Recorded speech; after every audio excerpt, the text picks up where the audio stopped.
Mesdames, Messieurs, bonsoir et bienvenue à votre rendez-vous d'information. Merci de votre fidélité. Voici les grands titres qui dominent l'actualité internationale de ce lundi 28 juillet 2025. Accord commercial entre les États-Unis et l'Union européenne, un nouveau cadre douanier à 15%. La Thaïlande et le Cambodge viennent de convenir à un cessez-le-feu inconditionnel pour mettre fin aux affrontements frontaliers. En Thaïlande, une fusillade a fait 5 morts sur un marché de Bangkok. Aeroflot, une compagnie aérienne russe, annule des vols après une cyberattaque revendiquée par un groupe pro-ukrainien. L'abbé du temple Shaolin démis de ses fonctions après des accusations de détournement et de moquement religieux. Et pour finir, une attaque meurtrière contre une église en Ituri fait au moins 40 morts en République démocratique du Congo. Nous ouvrons ce journal aux États-Unis où un accord commercial a été conclu avec l'Union européenne. Le président américain Donald Trump et la présidente de la Commission européenne Ursula von der Leyen ont annoncé ce dimanche 27 juillet la conclusion d'un accord commercial entre les États-Unis et l'Union européenne. Cette entente conclue à Thornbury, en Écosse, dans le complexe hôtelier du président américain, prévoit l'instauration d'un droit de douane uniforme de 15% sur les produits européens exportés vers les États-Unis. Les discussions ont été menées rapidement. Moins de 2 heures après leur début, les deux dirigeants se sont accordés sur ce compromis présenté comme un symbole de stabilité et de prévisibilité pour les relations transatlantiques. Ursula von der Leyen a salué un bon accord tandis que Donald Trump l'a qualifié de plus grand jamais signé dans le domaine commercial. Initialement, l'administration Trump menaçait d'imposer des droits de douane de 30%. L'accord fixe ce taux à 15% englobant les taxes existantes. Il concerne notamment les secteurs pharmaceutiques, automobiles et technologiques. En contrepartie, l'Union européenne s'est engagée à investir massivement dans l'économie américaine à hauteur de 750 milliards de dollars sur 3 ans, dont 600 milliards seront consacrés à de nouveaux projets industriels et énergétiques. Ces investissements visent également à réduire la dépendance européenne au gaz russe dans un contexte de tensions liées à la guerre en Ukraine. En parallèle, les deux parties ont accepté de lever mutuellement certains droits de douane sur des produits jugés stratégiques, équipements aéronautiques, produits chimiques spécifiques, matériel pour semi-conducteurs, produits agricoles et matières premières critiques. Une négociation saluée mais aussi critiquée, l'accord doit encore être validé par les États membres de l'Union européenne. Selon Ursula von der Leyen, il vise à corriger un déséquilibre commercial structurel entre les deux partenaires tout en maintenant la fluidité des échanges. Cependant, certains économistes et responsables politiques européens estiment que l'Union européenne aurait pu adopter une position plus ferme. Thierry Meyer, professeur à Sciences Po, critique une posture trop conciliante face aux États-Unis, estimant que l'Union ne tire pas pleinement parti de la puissance de son marché. En France, l'accord a suscité de nombreuses réactions d'opposition, tant à droite qu'à gauche. Marine Le Pen, Rassemblement national, dénonce un fiasco politique, économique et moral, pointant du doigt une capitulation sur les plans énergétiques et militaires. Jean-Luc Mélenchon, de la France insoumise, estime pour sa part que tout a été cédé à Trump, remettant en cause les principes même de libre concurrence européenne. Quant à Pierre Jouvet, parti socialiste, il parle de vassalisation et accuse la Commission européenne de sacrifier des emplois et la souveraineté énergétique de l'Europe. Du côté américain, cet accord marque une étape dans une stratégie commerciale plus protectionniste où les accords bilatéraux se multiplient avec d'autres pays comme le Japon, le Vietnam ou encore l'Indonésie. Le taux moyen des droits de douane américains, historiquement à 4,8%, avait déjà été rehaussé par des surtaxes appliquées depuis plusieurs années. Cet accord, s'il permet de désamorcer une potentielle guerre commerciale, redéfinit en profondeur les relations économiques entre les deux blocs et illustre un changement de cap dans les politiques commerciales internationales. Cap sur l'Asie du Sud-Est où la Thaïlande et le Cambodge conviennent à un cessez-le-feu. La Thaïlande et le Cambodge ont annoncé ce lundi 28 juillet un cessez-le-feu immédiat et inconditionnel destiné à mettre fin aux récents affrontements meurtriers à leurs frontières communes. L'annonce a été faite par le premier ministre malaisien Anwar Ibrahim à l'issue de discussions organisées en Malaisie, pays assurant actuellement la présidence tournante de l'Association des Nations de l'Asie du Sud-Est. Le cessez-le-feu est prévu pour entrer en vigueur à partir de minuit. Selon Anwar Ibrahim, cet engagement représente un premier pas essentiel vers la désescalade et le rétablissement de la paix et de la sécurité entre les deux pays. Les tensions entre la Thaïlande et le Cambodge s'étaient intensifiées fin mai après la mort d'un soldat cambodgien dans un échange de tirs à la frontière. Depuis, les deux armées avaient renforcé leur présence dans la zone, exacerbant une situation déjà fragile, notamment en Thaïlande, où la coalition gouvernementale est sous pression. Les violences relancées jeudi dernier ont fait au moins 36 morts en 4 jours et provoqué le déplacement de plus de 200 000 personnes vivant à proximité de la frontière.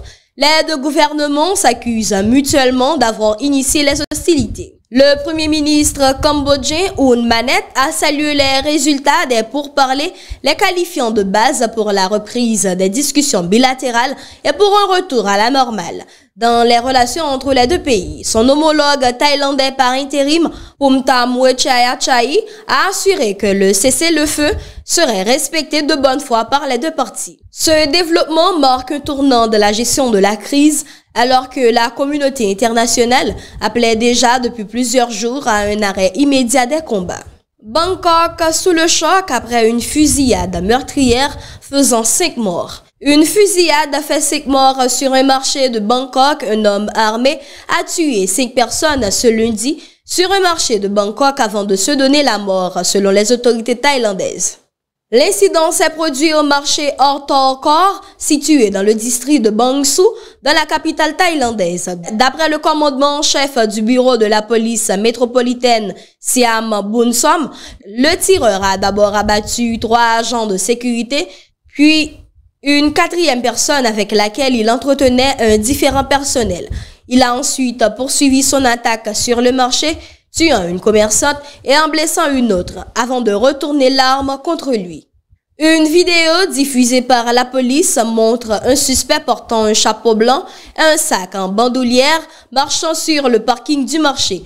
Plusieurs témoins ont rapporté avoir entendu des coups de feu en rafale.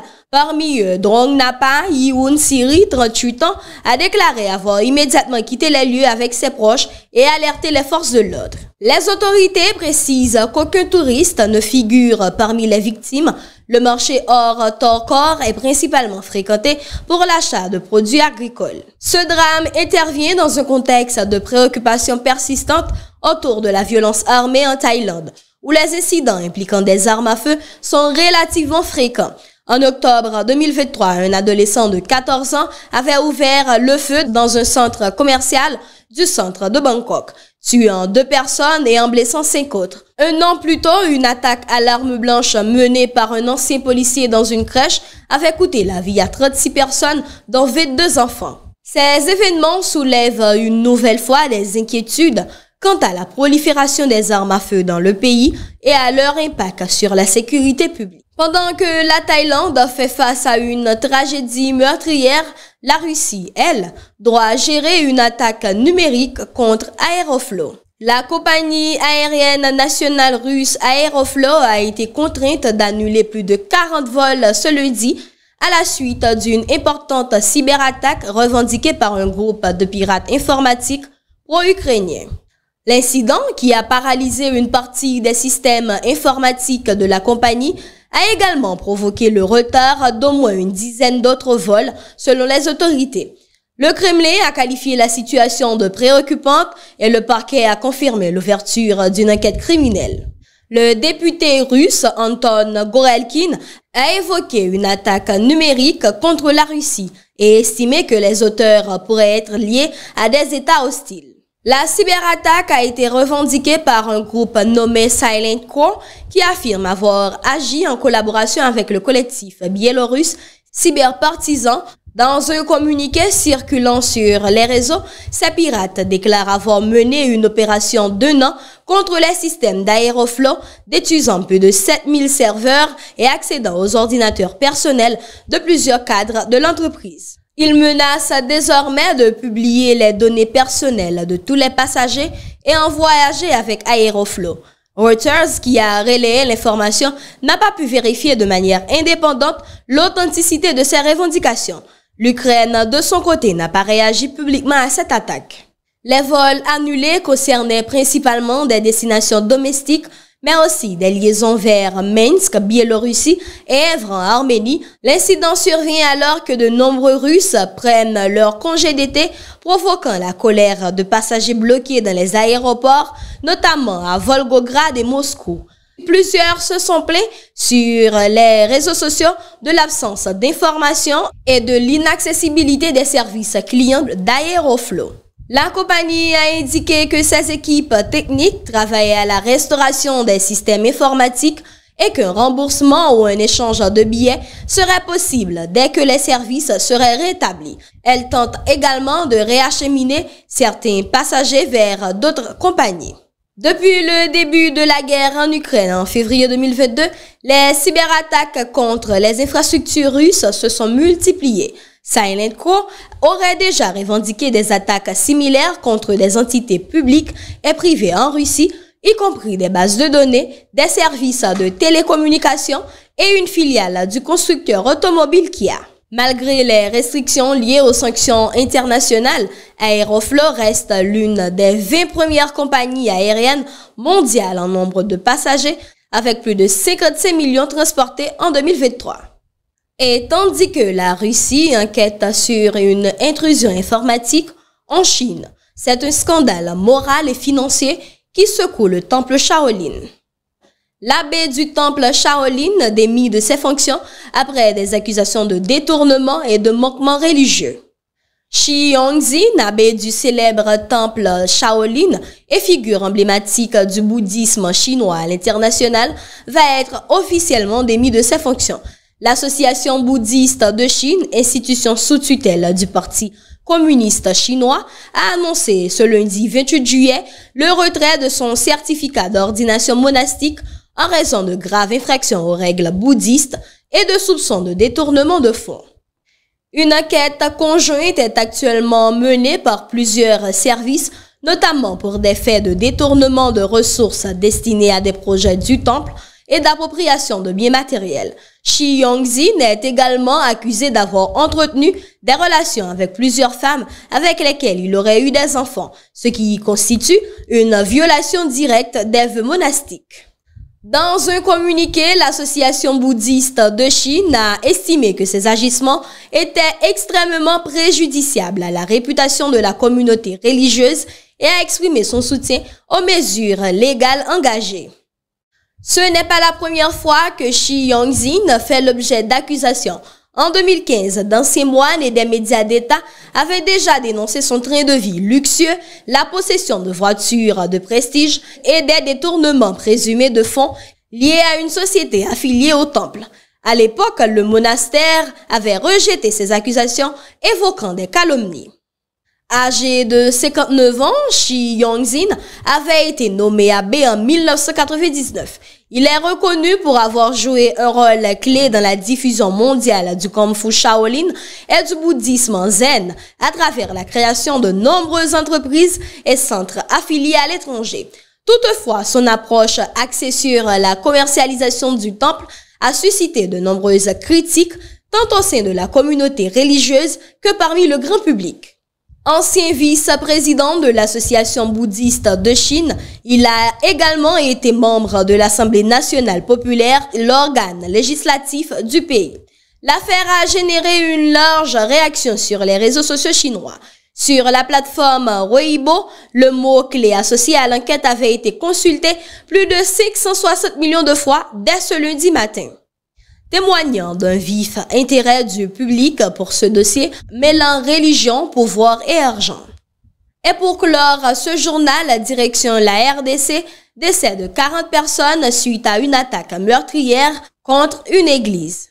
Une attaque armée attribuée aux rebelles ougandais des forces démocratiques alliées ADF, affiliées à l'État islamique, a fait au moins 40 morts dans la nuit du samedi 26 au dimanche 27 juillet dans la localité de Komanda, située à plus de 70 km au sud du Bunia, dans la province de l'Ituri au nord-est de la République démocratique du Congo.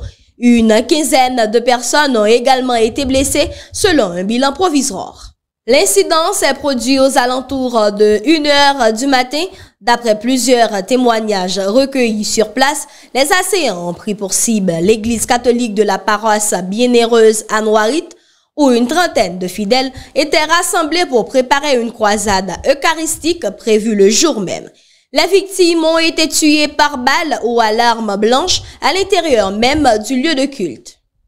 Le chef coutumier de Komanda, Jean-Kato Toyabo, rapporte également l'enlèvement de plusieurs jeunes ainsi que l'incendie de maisons durant l'attaque. Ce dimanche matin, plusieurs corps jonchaient encore le sol et les églises de la localité sont restées fermées. Dans un communiqué publié en début de semaine, la mission des Nations Unies en RDC a condamné ces violences, rappelant que les ADF sont responsables de la mort d'au moins 82 civils dans les provinces de l'Ituri et du Nord Kivu depuis le début du mois de juillet. C'est la fin de cette édition. Merci de nous avoir suivis.